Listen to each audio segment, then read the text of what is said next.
Hello, this is Paul coming at you from Seattle, where we are under shelter-in-place orders. Um, I'm sure a lot of you are in the same situation right now.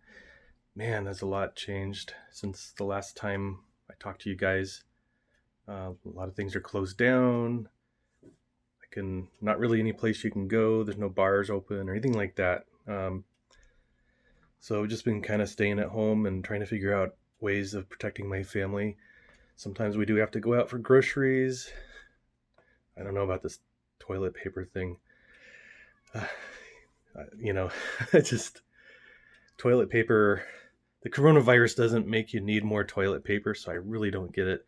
Especially when we produce toilet paper here in this area where in Seattle, where there's lots of trees and lots of wood pulp. And I don't foresee any reason why toilet paper is going to be in short supply anytime soon. But when we go to the stores, there's none to be found. It's just crazy. Anyway, I've been doing some research here, just looking for ways of making sure that when I bring things into my house after we've gone out for food or whatever, or supplies, I just want to make sure that when I come in the door that I'm not inadvertently bringing the virus in. And so I did some research and found out that ozone is a really good way to do that. But you don't want to put ozone like in your entire house unless you don't have pets and there's no one in your house and you don't have plants, because it can do damage to everyone. But if no one's home, you can have a big giant ozone maker and you don't have to worry about irritating people's lungs and all that, and maybe even causing some damage. But in my case, since we're at home all the time now, that's not going to work. And so I was thinking, well, what else can I do? And I came up with this idea, and I now have implemented it. It's actually very simple, very easy to do.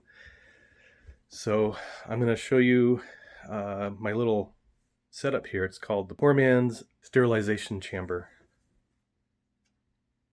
So what I have here is a Sandwise ozone generator, and it has a little connector to a tube, and the tube then runs into this very inexpensive thing that I got. It actually was a turkey dinner around Thanksgiving, and I kept this container around because I thought, this could be useful, and thank goodness I kept it because it has been very useful. And you can see here,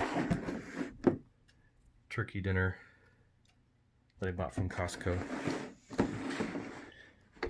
And I kept the container, so this didn't really cost me anything. But the Sandwise thing is about $50, just under $50 on Amazon. I'll leave a link for you guys, so if you want to buy something like this, you can see exactly what it is. So what I do is I put my objects in here that need to be sterilized. And so here's a couple of masks that we used earlier today when we had to go to the post office, and some goggles. And there's also some mail and a couple of files that we had to pick up today for some legal stuff. And what I do is you turn this knob here, and it goes on a timer. It goes for about 30 minutes. And there's I just used a knife and I cut a little X here, just like on the top of a soft drink that you buy at McDonald's. And I just inserted the tube in here. And so when I turn this thing on, it'll run for about 30 minutes and pump ozone into the chamber here. And, it seals pretty good. But, you're going to have a little bit of air coming out through right here. So you probably want to do this outside. You really don't want ozone going into your house unless no one's around. After about 30 minutes, all the things inside the ozone will permeate everything and kill it off. And the research that I did says that the virus has a shell around it, and that shell is permeable to ozone, and so it attacks the RNA inside the virus and destroys it, rendering the virus, basically it just inactivates the virus. And so there you go, poor man's ozone generator. And I thought, well, this could be useful to other people, so I thought I would share. So stay safe out there, and take care of your families, take care of yourselves as we hunker down for this coronavirus.